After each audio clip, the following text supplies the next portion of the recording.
Essula ya 33. Naye Yobu nkwegayiridde wulira okwogera kwange era tega okutuuka eri ebigambo byange byonna.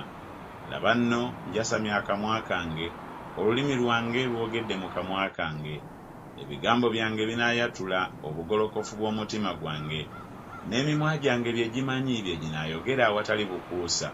Omwoyo gwa Katonda gwe gwankola, n'omukka gw'omuyinza w'ebintu byonna gwe gumpa obulamu. Oba oyinza nziraamu, liraanye ebigambo byo mu maaso gange, oyimirire wakati.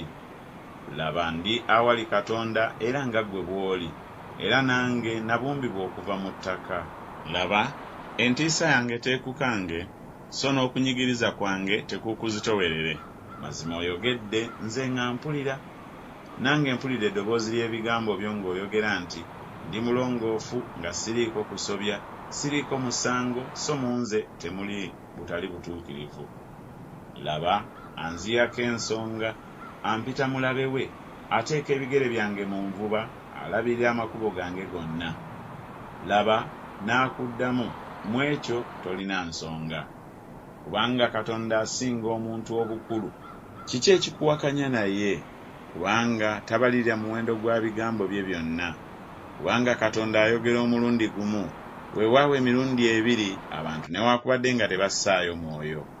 Mu kirooto, mu kwolesebwa okw'omukiro, otulo otungi we tukwata abantu, nga babongoota ku kitanda, awo n'alyoka aggula amatu g'abantu, n'ateeka akabonero ku kuyigirizibwa kwabwe, ajja abantu mu kuteesa kwabwe, era akweka abantu amalala.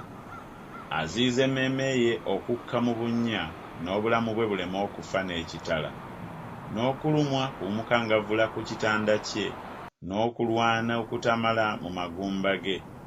Obulamu bwe n'okutamwa ne butamwa emmere, n'emmeeme ye ekyokulya ekiyonjo.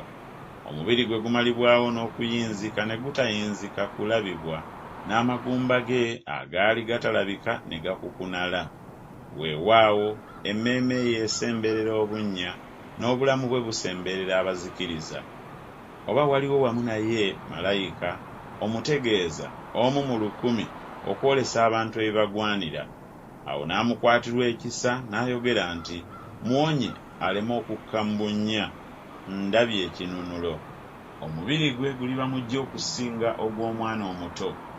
Adda mu nnaku z'obuto bwe, asaba Katonda era amukwatirwa ekisa, n'okulaba alaba amaaso ge n'essanyu, era awanate omuntu obutuukirivu bwe. Ayimbira mu maaso g'abantu n'ayogera nti, nyonoonye ne nnyoola ekyo ekyali ekirungi, so siriiko kye nagasibwa. Anunudde emmeeme yange obutakka mu bunnya, n'obulamu bwange bunaatunuuliranga omusana. Laba, ebyo byonna Katonda abikola emirundi 2, weewaawo n'esatu eri omuntu, okukomyawo emmeeme ye mu bunnya, ayakirwe omusana ogw'abalamu. Weetegereze nnyo, ayi Yobu, ompulire, sirika nange naayogera. Kubanga olina ekyokwogera, nziraamu. Yogera, kubanga njagala okukufuula omutuukirivu. Obanga si weewaawo, mpulira, sirika nange naakuyigiriza amagezi.